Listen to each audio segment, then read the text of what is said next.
Hi, my name is Kathy Palmer. I'm the Executive Director for the Travel and Tourism Research Association. It is my pleasure to welcome you to our webinar, The Power of Human Movement Data in the Tourism Recovery. NEAR is a Platinum TTRA partner, and we appreciate their continued support. NEAR is the world's largest source of intelligence on people, places, products, and the global leader in data intelligence. Before we start with today's webinar, I want to remind everyone that you've been muted upon entering this Zoom call, and we would appreciate it if you would stay muted. We will be recording the session, and the recording will be sent out in the next few days. Once the presentation has concluded, Christina will be happy to answer any questions.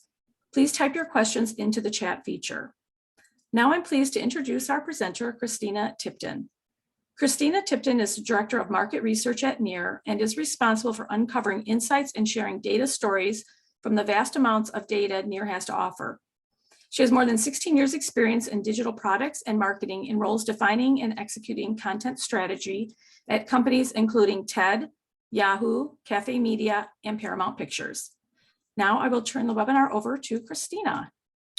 Thanks so much, Kathy, and thanks so much to all of you for joining this webinar. Very excited to share a little bit about human movement data and how it can really power and inform, especially during these very uncertain times. I will share my screen and pull up my slides. All right, so a little background on NEAR. NEAR is the world's largest source of data intelligence on the world's people, places, and products. We reach 1.6 billion users, that's billion with a B, across 70 million locations around the world. And we really have a strong density here in the US with reaching over 200 million US users. We were established in 2012, and we have offices around the world. So we really pride ourselves on providing that regional expertise in regions all over, including the US, UK, Paris, Australia, Singapore, Bangalore, Tokyo. So we're all over the place. NEAR has, we're proud of our list of customers. This is just a few of them. And we have up to 100 accounts in the industries we serve, which include real estate, restaurants, research, media, government, of course, travel and tourism, financial services, automotive, and some other ones. And some of the tourism clients that we serve include Hawaii Tourism, Visit California, Ireland, and a whole lot of others. And we'll share a couple case studies from some of the other ones. So a little bit about what human movement data is. Human movement data is powerful data on people and places that help you understand visitation patterns, visitor origin, visitor profiles, and more. It's captured using mobile device information, GPS information from mobile apps, that's all opt-in. And we collect millions of data points literally every second. Our data science team does an extremely rigorous job to process all of this data, clean it to make sure that we're getting only the highest points of data quality so that you have the location intelligence that you can really rely on. The process to clean the data could take a whole other webinar, but that's not the one you signed up for. So I'll suffice it to say that we end up cleaning 75% of the data entering our doors. A little bit about how the data is gathered. As I mentioned, it is from mobile devices and it's opt-in only. So when people see a screen that says that whether the app is allowed to use their location, that they have that opportunity to allow. And we really pride ourselves on being consumer privacy led. We're GDPR, CCPA compliant. And so we're trying to make sure that we are at or above the world's highest privacy benchmarks. And we also, make sure that we're working with clients that are similarly interested in privacy and making sure that they are respecting consumer privacy. So we have de-identified location or device IDs. So we're not trying to follow an individual person. We don't want to know where Kathy went for breakfast and where she's sitting right now. We're not trying to follow individuals. We're trying to get more broad level trends on people and places and what kind of information you're able to glean from that. So, and I'll get into that a little bit more. Some of the key data points you can get from human movement data include common evening location, aka people's homes, common daytime locations, which are people's work. And that's of course been a little bit different the last couple of years, but and a lot of more working from home. Demos, including age, gender, household income, race, house value, et cetera. You can also see brand affinities. So where people over-index for, if they visit a certain location, do they also like this restaurant or, that shopping center or whatever. Their location behaviors, like the trade areas where for a location, how far it's drawing people from. Pathing, where people go before and after visiting a location, and dwell time, how long they're spending at a location when they visit. You can also pull all of this data for competitor locations. So if you wanted to see another destination and what kind of people they're drawing, you can find that data as well. And this helps tourism boards and destinations and hospitality clients answer really key questions around tourism. Where people are coming from, what they're doing while they're at your destination, and who are they? So there are so many use cases for how this can be used. A couple of the highest used ones, according to eMarketer, are digital customer experience enhancement. So making sure the website is tailored to understanding people, and geomarketing and targeting communications. And I'll get into a little bit more about like some of the capabilities Near has around that, around really curating custom audiences and tracking if the ads that are targeted using with that curated audience, tracking how well they actually perform. So now that we've given kind of an overview of human movement data, I'll share a couple of examples of what it can look like, since it is a very visual data medium.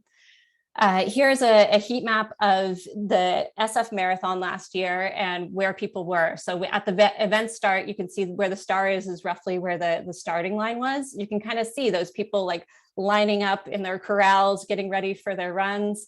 And then similarly on the right side, the star is where the finish line was. It was a little further south. And you can see people probably lining up to cheer people on, finishing their marathons. And so as you can share this information with partners in the area to help them decide, does it make sense for them to provide promotions around brunch offerings for event finishers and all sorts of things. And it also probably could help inform hotels in the area and like where people want to be located with the event coming up. Here's another example from SoFi Stadium. This is the stadium in Los Angeles where the Rams play. And this is a game day. You can see the left at 10 a.m. was before the game started, a couple hours before. And that's kind of the standard traffic in the area. You get to the middle at 12 p.m. and you really start to see a shift towards the south, where people were highly concentrated around the parking lots to do their tailgating, as well as starting to line up at the gates to get into the stadium in time for game time, which started at 12:30. Then you get back to 5 p.m., the game's over, and the traffic patterns look very similar to what they did at 10 a.m. We could also dive into what the visitors look like on this day versus another day. So on the game day, which was September 12th, people traveled a median distance of 4.2 miles to get to the stadium. Their average household income was $78,000. 35% of them were college grads, and the top restaurant affinity they had was for Red Lobster. Comparing that to September 5th, a week before, and not a game day, and probably a lot of the people visiting on that day maybe were employees of the stadium, or were just residents living in the area, maybe using the parking lot, et cetera. And so the median distance traveled from home on that day was only 1.9 miles. The average household income was $57,000. College grads were 24%. And the top restaurant affinity was Church's Chicken, which there is a Church's Chicken pretty close to that stadium. And so it's kind of interesting to see that pattern coming out. Sharing a couple of case studies of how our clients have used the data in various ways.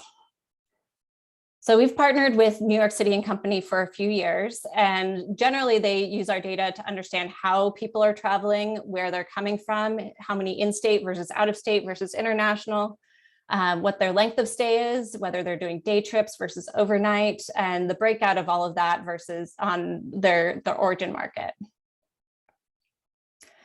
When the pandemic started, they obviously had a lot of things they wanted to understand and figure out how to navigate the pandemic. They turned to us to answer questions with real-time data around locals, whether locals and visitors were going to parks, restaurants, and attractions, to understand whether some neighborhoods were recovering faster than others, and try to use those learnings to see, if there were things that they could help some neighborhoods that weren't recovering as fast do better. And then also they created a mobility index for each category, restaurants, hotels, parks, and attractions, and they were able to share those trends with their partners in those categories to help them see kind of how things were trending overall. So they had more than just their single restaurant data points or hotel or park or attraction. They also used us for more specific events. So in 2019, New York City hosted World Pride, which was the largest Pride event in history with 4 to 5 million participants, which is huge even by New York standards. It happened in June 2019, and they were able to use our data to look at who went to Pride, where they came from, where they stayed, and how long they stayed. And they were also able to understand what else they did in New York City. One interesting data point they pulled away was that 40% of the people who attended World Pride then went to an after party. So they were able to then see kind of where they went, what they did afterwards. And then they were able to share that data with their partners. Here's another case study on a very different scale. So I'm guessing probably not a lot of you have heard of Elkhart, but it is a town next to Notre Dame, a few miles away from Notre Dame. And Notre Dame is obviously a big university with a very active football program. And they wanted to position themselves as a sort of lower cost, less busy, less crowded option to Notre Dame for hotels and restaurants, while being still just a few minutes away from the stadium. They looked at Notre Dame's upcoming football calendar and identified a few upcoming games where people might be interested in coming into Notre Dame to visit and would need to have a hotel to stay in overnight. So they identified those as an upcoming game from Cincinnati, Chapel Hill, and Toledo. They were able to target people in those markets to come to Elkhart, and you see a couple of the creatives here on the right. And they were able to target people specifically who were interested in sports. They targeted sports app users, people who had visited sports bars and stadiums, as well as used a gold standard audience that we curated from both digital and real world behaviors that indicated that they were likely to be a sports fan. So what did they find after they did this targeting to these people in these specific markets? They were able to find that 3,624 of those people that they targeted actually showed up in the area on their game weekends. And 280 of them were also seen at hotels in Elkhart. So it was real world impact that they were able to see from a pretty small, very targeted media buy. And so that's one specific example of how really highly curated, targeted things can really help drive visitors to a destination.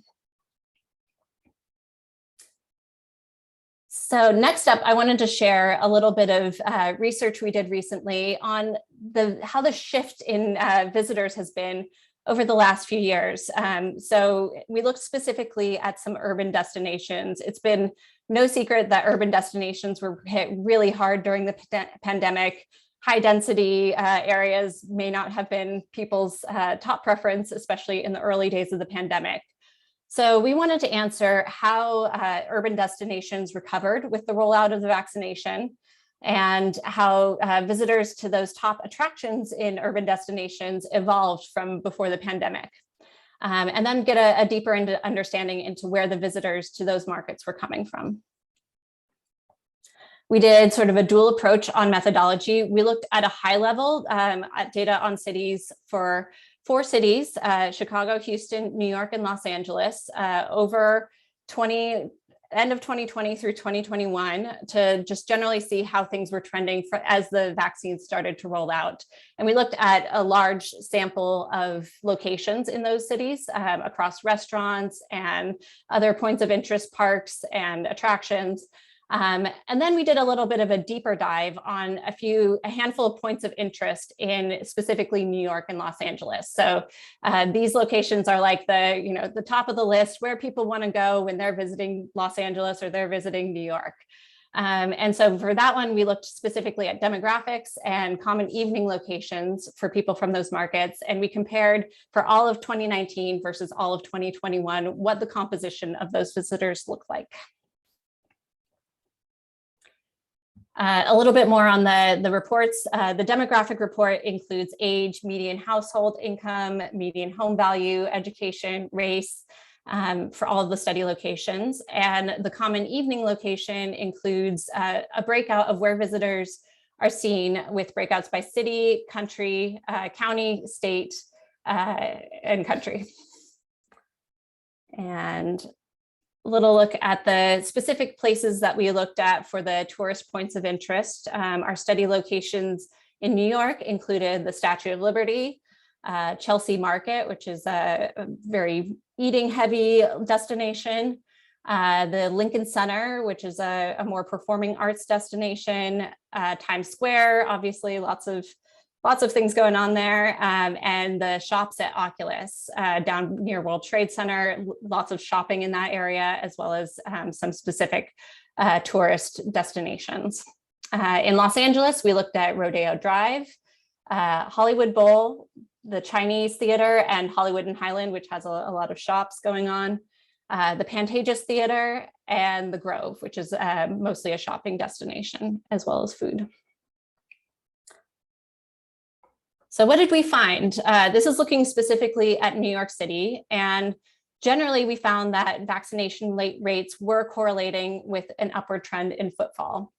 And the footfall variations that we found at these tourist destinations in particular varied a lot month to month. There's seasonality involved, as well as COVID rates. Like you can see, the initial rollout of the vaccine really saw a strong uptick in footfall.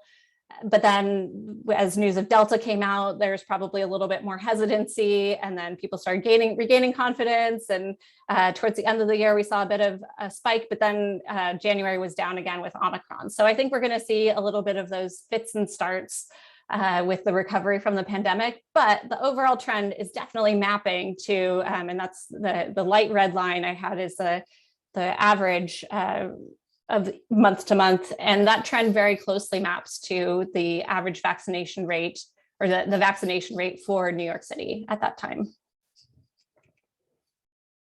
And this is for Los Angeles, very similar trends overall, and very much mapping to the vaccination rate. And high level, so this one was interesting. I was actually expecting a little bit of the opposite, but I found that people were traveling 6 times further from home to urban tourist destinations. So in 2019, the median distance traveled was 46.5 miles to these really hot tourist destinations. In 2021, that increased to 327.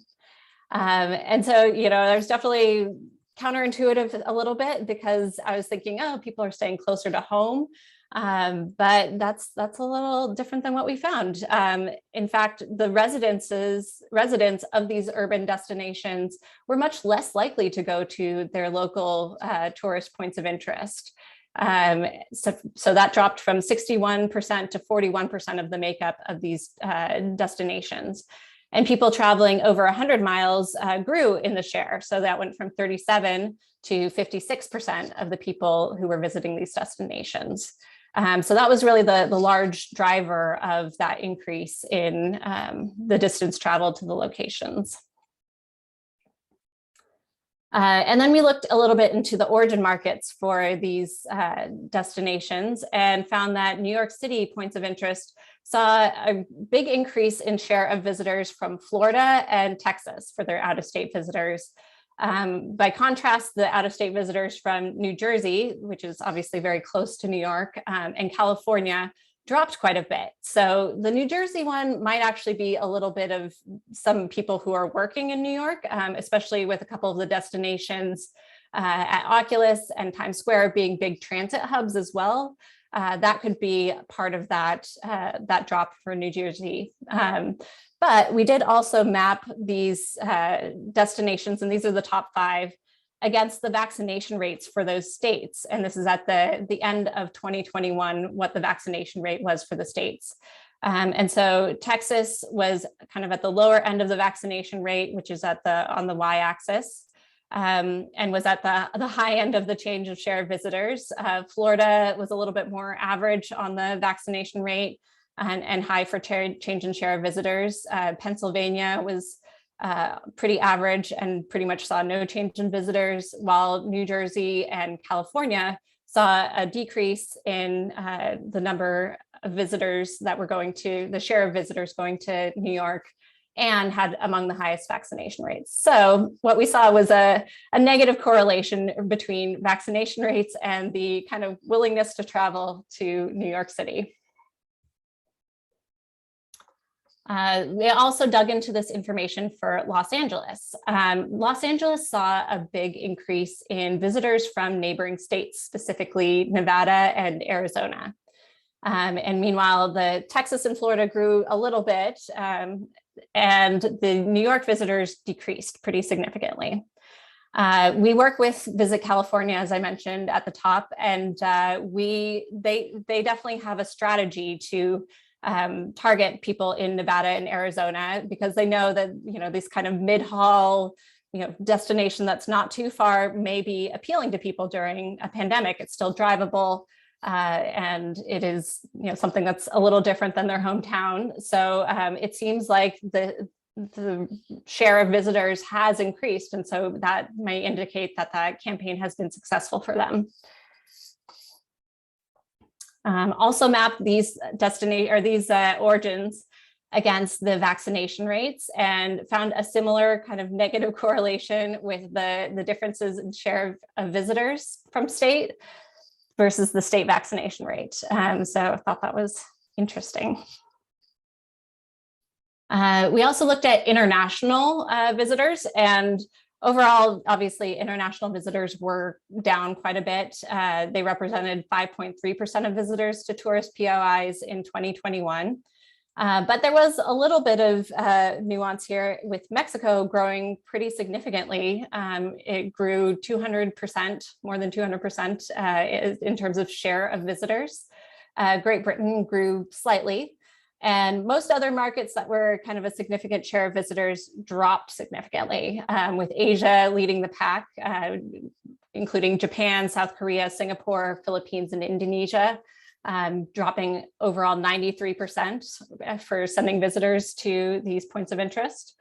For Australia, that was also down significantly, very strict travel policies in Australia. So that was down 87%. Canada also had pretty strict travel policies and was down 75%, and Brazil was down 68%. So we looked kind of specifically to give a little bit of a deeper case study at a couple of these points of interest, just to more deeply understand who these visitors are, who they were in 2019 and who they are in 2021. So for the Statue of Liberty in 2019, the median distance traveled to the Statue of Liberty was 181 miles.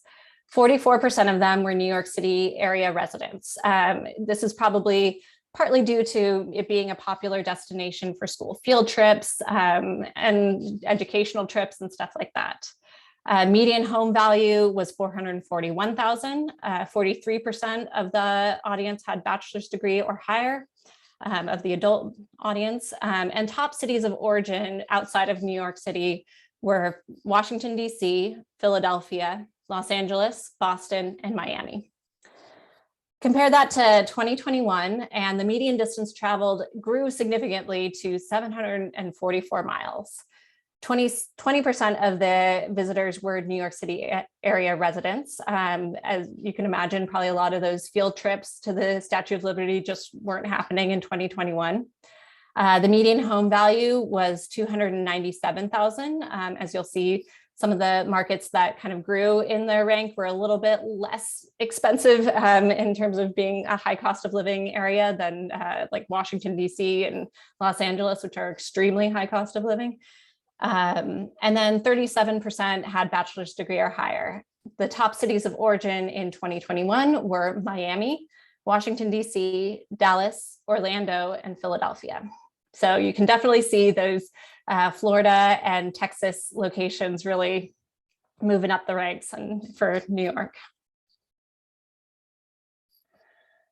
Moving on to our location in Los Angeles, looking at the Chinese Theater and Hollywood and Highland complex. In 2019, the median distance traveled to this location was 37 miles. 55% were LA area residents. The median home value was $419,000. Bachelor's degree or higher was 36%. And top cities of origin was San Francisco, San Diego, New York, Las Vegas, and Palm Springs. Now compare that to 2021, the median distance traveled was 383 miles. So more than 10 times the greater, and really kind of could show, you can see how that could be a drive from Phoenix or Las Vegas. That's probably not too far off from those distances. 32% were LA area residents. Median home value was $361,000. Bachelor's degree was 34%, which is pretty close to what it was before. And then top cities of origin in 2021, Las Vegas was number one, then Phoenix, then New York, San Francisco, and Chicago. So those LA and Las Vegas and Phoenix markets had definitely moved up the ranks for Los Angeles visitors. So overall, our key insights were vaccination rates nationwide are correlating with an increasing footfall trend at urban destinations. Tourists that have been traveling in 2021 were traveling further domestically to urban tourist POIs, probably taking advantage of some deals to be had. New York and LA and other urban locations are not the cheapest places to visit. And so there may have been a little bit of that, like, oh, this is a good time. There's cheaper flights, cheaper hotels to be had. So that could have been part of that.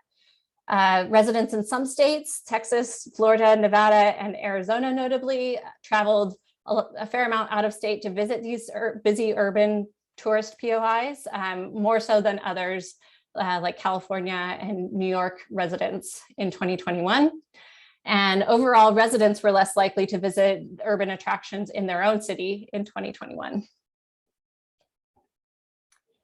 So in summary, overall, you can use human movement data to understand visitor behavior.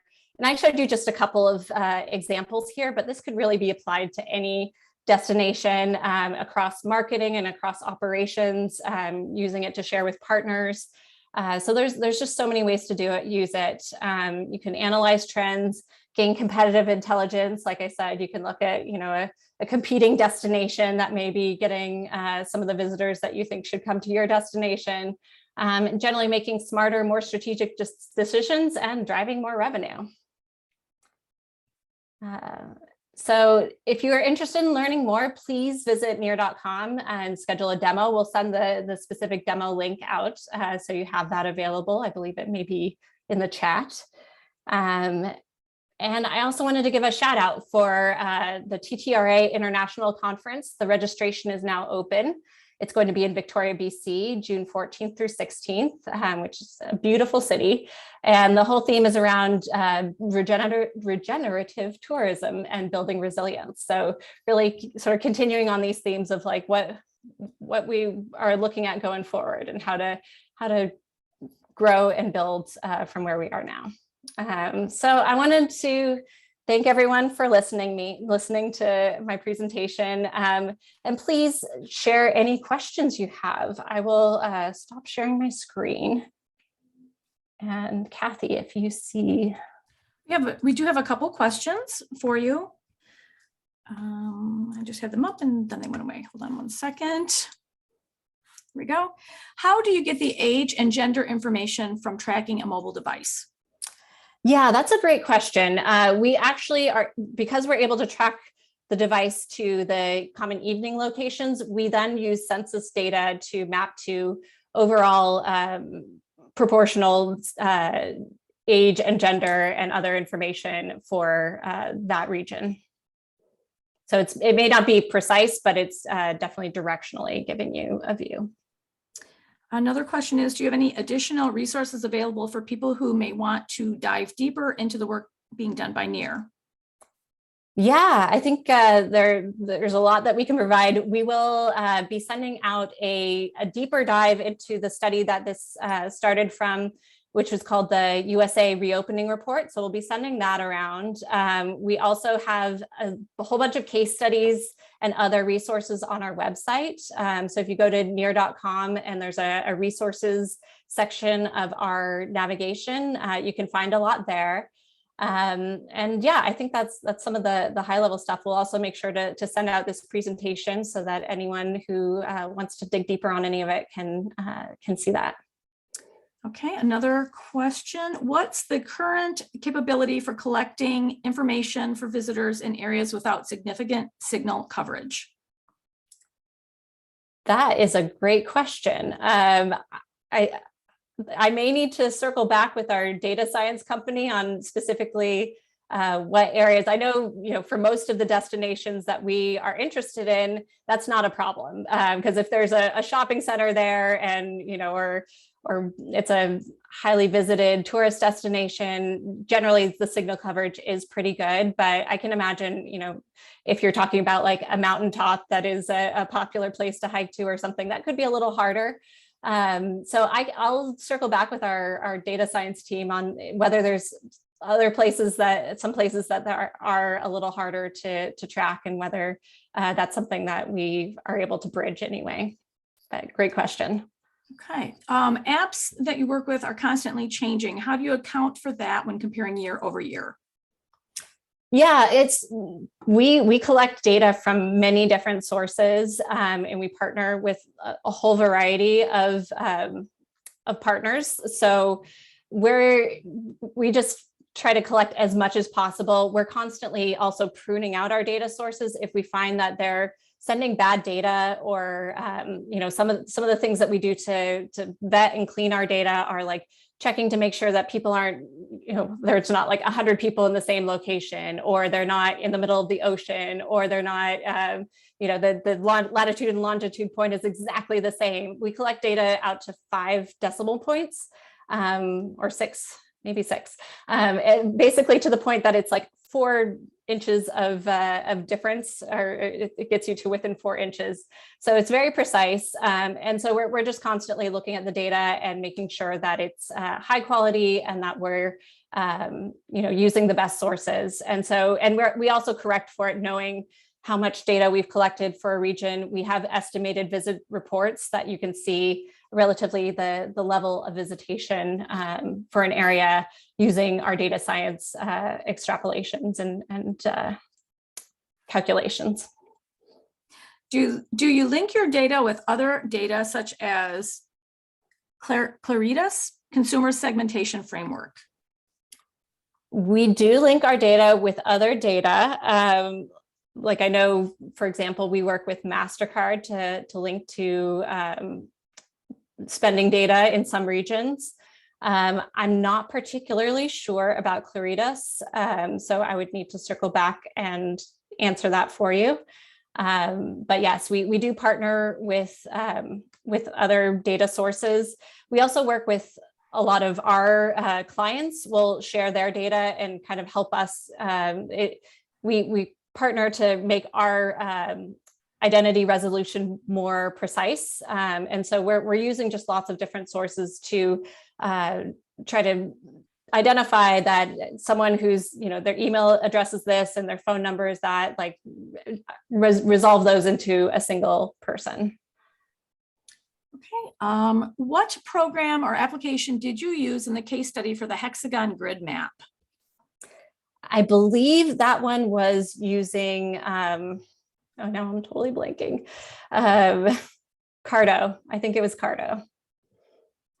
Okay, what capability is there to identify international visitors? So we are tracking data internationally, as I mentioned, 1.6 billion users globally.